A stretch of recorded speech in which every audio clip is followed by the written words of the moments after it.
Vine a República Dominicana esperando dialogar e intercambiar ideas con Elaine Felix, la feminista más polémica de este país, que recientemente lanzó un video sobre género que se hizo muy viral.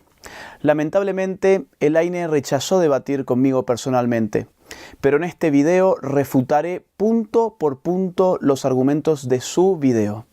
Sexo se refiere a las diferencias biológicas que nos definen como masculino, femenino o intersexual según los genitales con los que nacimos. Elaine comienza falseando la realidad cuando define a la intersexualidad como un tercer sexo. La intersexualidad no es un tercer sexo, es sencillamente una anomalía genética y/o hormonal que, por desgracia, algunas personas, estimadas en el 0.4% de la población mundial, padecen. Estas anomalías pueden surgir de diversas maneras. Por ejemplo, ante situaciones de estrés puede actuar una hormona llamada cortisol que, si no se sintetiza, puede dar lugar a una superproducción de precursores de cortisol, algunos de los cuales se pueden convertir en andrógenos, que a su vez pueden dar lugar a trastornos de desarrollo sexual tales como la hiperplastia suprarrenal congénita en el varón o la virilización genital en el feto femenino. Otros problemas que pueden presentarse en el feto masculino son la falta de enzimas para sintetizar la dihidrotestosterona, que es la hormona precursora de la testosterona, o bien la insensibilidad a los andrógenos. En este último caso, los testículos producen testosterona, pero lo que no funciona son los receptores de testosterona, afectando el desarrollo genital. En cuanto a las alteraciones genéticas, podría mencionarse la monosomía del cromosoma X, la trisomía XXY, la trisomía XYY o la trisomía XXX. El sexo en el ser humano es claramente binario y está definido por las funciones reproductivas biológicamente especificadas. Las alteraciones y problemas del desarrollo sexual no constituyen nuevos sexos y tratarlos como tales es una irresponsabilidad ideológica que atenta contra la dignidad de quienes sufren estos padecimientos. A continuación, la cosa va empeorando más cuando Elaine pretende ofrecer una definición de género. Escuchémosla con atención.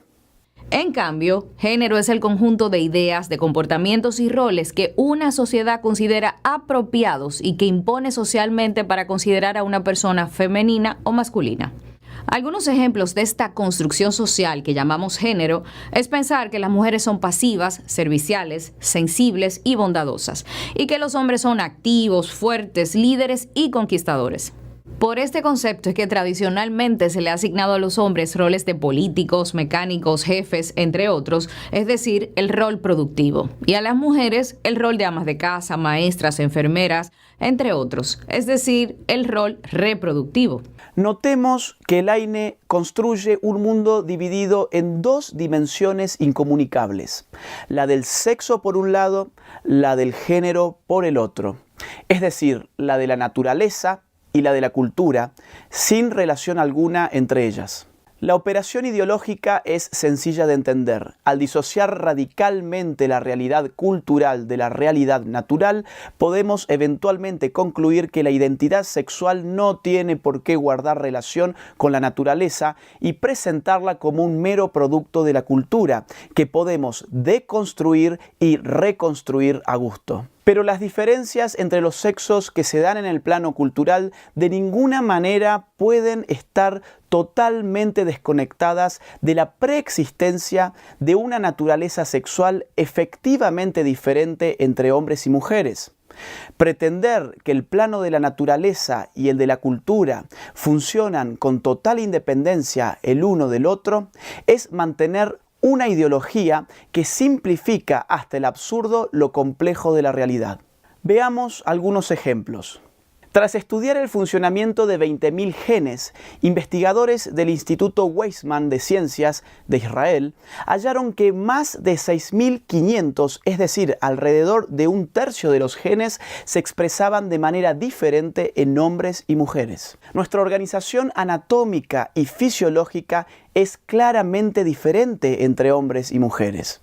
A partir de la neurología más moderna y especialmente gracias a la imagen cerebral funcional por resonancia magnética, sabemos que incluso nuestros cerebros no son iguales en absolutos y estas diferencias se van formando desde dentro del útero materno, tal como han mostrado trabajos científicos como el del Helmut Nyborg o el de Glenn Wilson y como la propia embriología ha dado cuenta.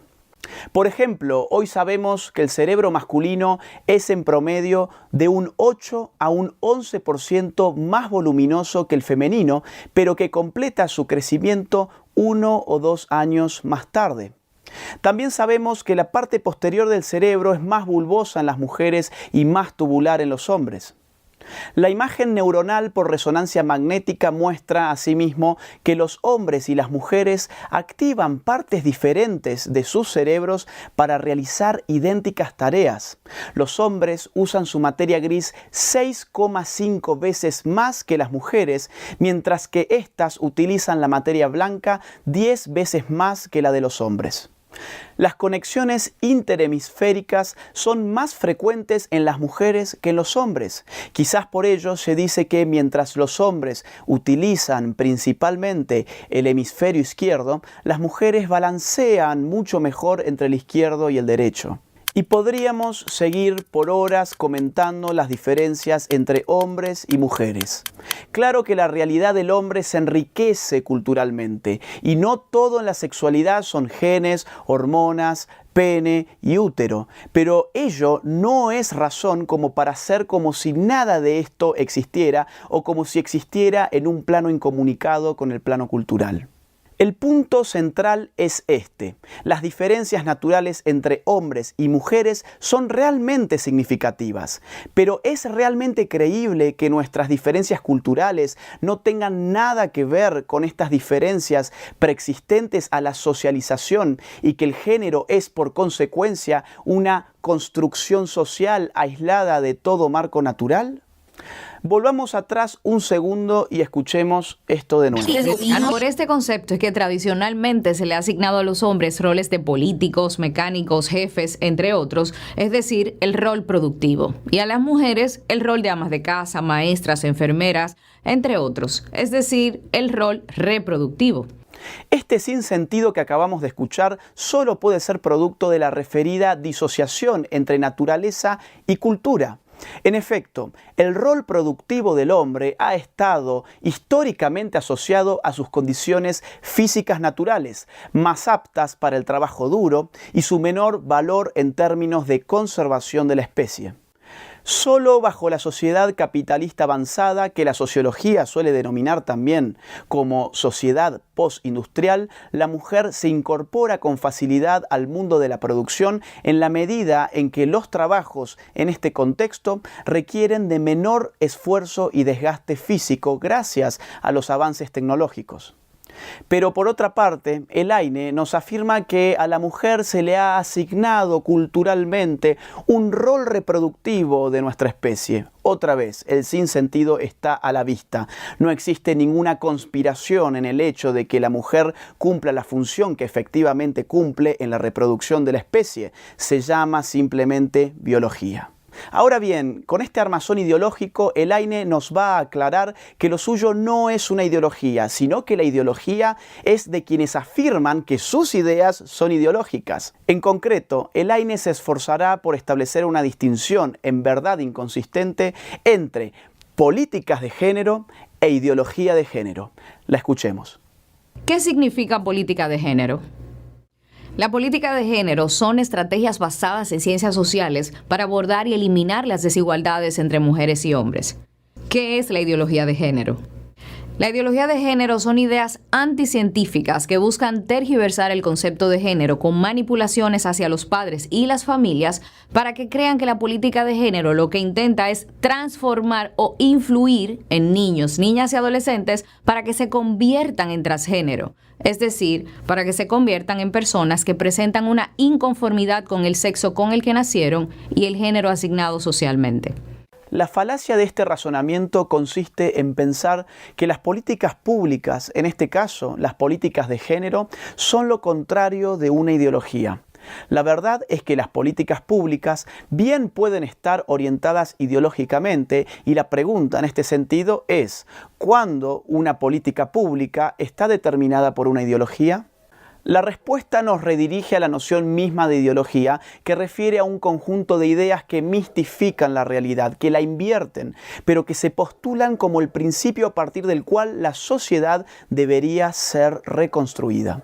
En este sentido, la llamada perspectiva de género, que está en la base de las políticas de género de todos nuestros países, es completamente ideológica, tal como hemos mostrado hace instantes. No solo porque mistifica la realidad disociando su dimensión natural de su dimensión cultural y posteriormente ensanchando esta última hasta representar con ella sola la realidad misma, sino porque se propone además la transformación de la sociedad y del hombre a partir de esa ilusión. En consecuencia, la ideología de género sí existe, está en la base de las políticas de género y es precisamente la ideología que Elaine promueve. Avanzando, Elaine ahora nos dice que la neurociencia ha descubierto bases biológicas para la transexualidad. Escuchemos. Porque según investigaciones sobre el funcionamiento del cerebro en las personas transexuales y un estudio realizado en la Universidad Médica de Viena y publicado en la reconocida revista Journal of Neuroscience, indica que la transexualidad podría tener una base biológica. La verdad de esto, como dice el doctor Pablo Muñoz Iturrieta, es que no es más que una hipótesis a comprobar. Es por ello que la propia Elaine, como han escuchado, usa el verbo en potencial. Podría tener base biológica, dice hipotéticamente. Los doctores Meyer y McHugh publicaron recientemente el paper científico titulado Sexualidad y Género en la revista científica The New Atlantis, donde revisando más de 500 estudios científicos al respecto, llegaron a concluir que las correlaciones encontradas entre la estructura cerebral y la identificación trans son realmente muy débiles y que no permiten afirmar científicamente que el transgenerismo sea innato, sino que esta condición parece explicarse mucho mejor a partir de factores psicosociales, donde las correlaciones son mucho más fuertes. Después de confundir al público con su ideología, Elaine debe establecer con claridad sus enemigos y procede a demonizarlos. Por cierto, no es nada original al respecto. Homofóbicos, ultraconservadores, reaccionarios y los insultos de siempre. Estos grupos fundamentalistas y ultraconservadores aprovechan la falta de educación sexual de las masas y se enfocan en tergiversar líneas de libros de texto y los objetivos de la política de género. Son organizaciones religiosas homofóbicas y ultraconservadoras que desde hace más de una década hacen campaña contra los homosexuales, contra las mujeres y contra los derechos sexuales y reproductivos. Así, Elaine nos presentará casos concretos de América Latina donde estos ultraconservadores malditos pusieron en riesgo la agenda ideológica del género. Escuchemos qué nos dice, por ejemplo, de Colombia. Hasta el acuerdo de paz que estaba gestionando el presidente Santos con las Fuerzas Armadas Revolucionarias de Colombia, las FARC, para que entregaran las armas y así parar la guerra que ha afectado a más de 10 millones de colombianos, no se logre, porque el acuerdo tenía la palabra género. Y la mayoría, así sea por un estrechísimo margen, ha dicho que no. Y no me da la gana. Vamos por partes. Cuando Elaine se refiere a las FARC, omite decir que se trataba del grupo narcoterrorista más peligroso de América Latina, que ha asesinado, torturado, secuestrado y violado a decenas de miles de colombianos inocentes. Lo que ella llama acuerdo de paz fue en verdad un acuerdo de impunidad y fue por eso que el pueblo colombiano en referéndum popular rechazó esa maniobra que, sin embargo, luego fue implementada desde el poder legislativo contrariando la voluntad popular directa. Recordemos que este acuerdo de impunidad otorgaba inaceptables privilegios a los terroristas, como por ejemplo 10 escaños para las FARC en el Congreso Nacional, salario mínimo para cada guerrillero desmovilizado, arreglos judiciales para impedir extradiciones y garantizar la impunidad de los criminales.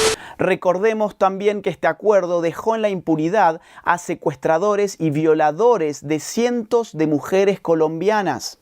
Tanto es así que incluso congresistas de las FARC han sido acusados de crímenes sexuales, como Carlos Antonio Lozada.